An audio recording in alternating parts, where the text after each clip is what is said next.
I'd like to start by thanking Sanchit, Pepperscript, Kaksh Kalakar for organizing such a beautiful event. Thank you so much for this opportunity. Incidentally, I think some 7-8 years back, I started as an intern with Pepperscript with Sanchit. That's how long I've known him now. And I'm really glad to be here to sharing my poems with you. I'll read 2 poems. These are poems on poems. Just a heads up, I'm a hopeless romantic, so love will always be there in my poems. That's something that I can't get rid of. So yeah. The first poem is called A Love Poem for My Girlfriend.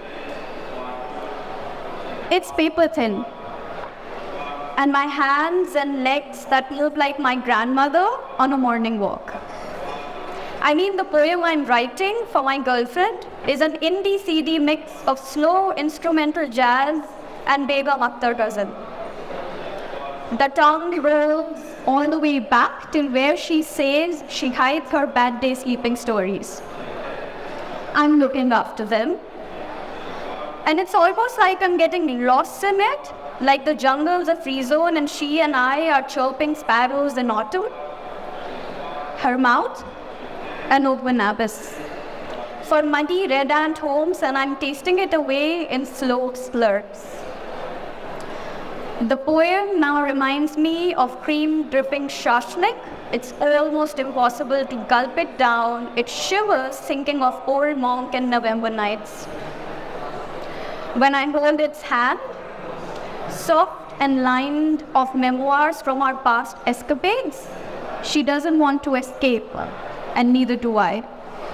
So we rub each other, and there's heat and love and a lot of mess, and this poem. Thank you. I'll read the next one now. This is called People Who Feed Off Art. So, I mean, as poets, we all realize that we already have quite a limited audience, but everybody wants to consume free poetry. Nobody wants to pay for it, sadly. I have written 4 books till now, 2 of which are poetry, 2 are fiction. And the stark difference that I received between the fiction book selling and the poetry book selling was just alarming. But let's take all this as a platform to promote poetry. Let's not just consume free poems, let's also pay for the books. Let's also buy books, and especially Indian poets, so cheers to you all. Okay, so people who feed off art. There is something about people who write that makes my throat go dry. It's like there are fireflies stinging their tongues and they go on singing in a world full of colonized language and read history. My neighbor looks at me and says all writers live a defeated life. And I wonder if poetry never washed her away the way it did me. I'm wet and sobbing in a world full of art and artists. As if among many, I was the chosen one. To bear all the sea full of salt emotions that crawl up my skin like they belong and belong only to me. Like I have this constant need to crack open the graves instead of filling them up with visceral stories that press against my chest in a mode of panic. Call the van with a red siren before my poems begin speaking for themselves. I am breathless, but my mouth feeds on my own account. A bird with broken wings but a biting tongue. It's unreal how I go on bleeding and falling back to the same old regime. My windows are broken for the sunlight to seep onto my face is art. My mother, a poor character sketch in my poems, is art.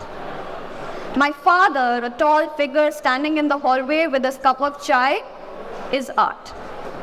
You, my dear visitors, are art. It's almost always that I make my apologies sit on my face for people to know my poems are not meant to make them feel needed. They are meant to expose how vulnerable they are to be feeding off it.